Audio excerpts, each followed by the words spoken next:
Ìrọ̀rùn ló bá dé báyìí fún gbogbo àwọn èèyàn káàkiri àgbáyé láti jẹ àǹfààní tí kò wọ́pọ̀ èyí tí Ileeṣẹ Andron and Properties Limited ṣàgbékalẹ̀ rẹ̀ lójúnà láti jẹ́ káwọn èèyàn di láńlọ́ọ̀dù àti láńlẹ́dì. Bí ayẹyẹ ọdún Iléyá tí àwọn mùsùlùmí káàkiri àgbáyé máa ń ṣe ti súnmọ́ etílé, gbajúgbajà Ileeṣẹ Andron tó ń ta ilé, ilẹ̀ àti dúkìá ti sọ pé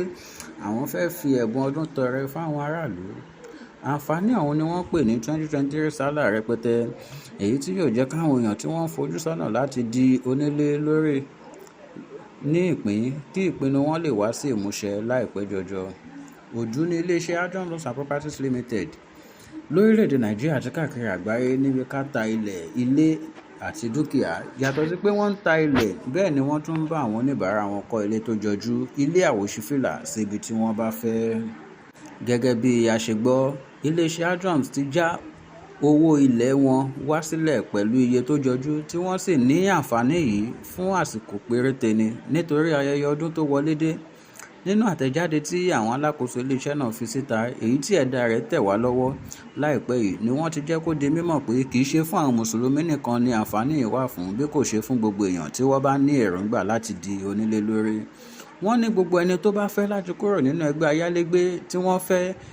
ju kọ́kọ́rọ́ ilé onílé sílẹ̀ ni wọ́n lè darapọ̀ láti kópa nínú àǹfààní aláìlẹ́gbẹ́ yìí. Lára àwọn àǹfààní tí àwọn oníbàárà yóò jẹ ní ti ìdá 30%, ìdá 40% àti ìdá 50% tí wọn yóò jẹ lórí gbogbo ilẹ̀ tí wọ́n bá kó owó lé lórí. Kì í ṣe ẹ̀kan ṣoṣo ni àwọn èèyàn lè san owó ilẹ̀ tí wọ́n bá rà. A gbọ́ pé àwọn tó bá ra ilẹ̀ lè lo 30 oṣù, ìyẹn 30 months, láti fi san owó ilẹ̀ tí wọ́n bá rà sí èyíkéyìí ibi tí Ileeṣẹ Andron ní ilẹ̀ sí ní ìpínlẹ̀ Èkó, ìpínlẹ̀ Ògùn, ìpínlẹ̀ Ọ̀ṣun, ìpínlẹ̀ Ọ̀yọ́, Èkìtì, Niger, Nasarawa tó fi mọ́ ìlú Àbújá. Nínú àtẹ̀jáde náà tí alákòóso ètò títà àti ìpolongo Ileeṣẹ Andron, Olúbùnmi Akínfẹ́ bu ọwọ́ lù, ó sọ pé ọdọọdún ni àǹfààní báyìí máa ń ṣí sílẹ̀ àti pé tọdún yìí yàtọ̀ sí èyí tí àwọn ti ṣe kọjá lọ tó sì ní ìrọ̀rùn lélẹ́yìí bá dé. Bákan náà ló fi kún ọ̀rọ̀ rẹ̀ wípé àwọn oníbàárà wọn yóò ní àǹfààní láti tún gba àwọn ẹ̀bùn bíi báàgì ìrẹsì, àgbò ọdún Iléyá, ewúrẹ́, fáànù àti oríṣiríṣi àwọn ẹ̀bùn bíi water dispenser, electric kettles, refrigerators, food processors, vacuum cleaners,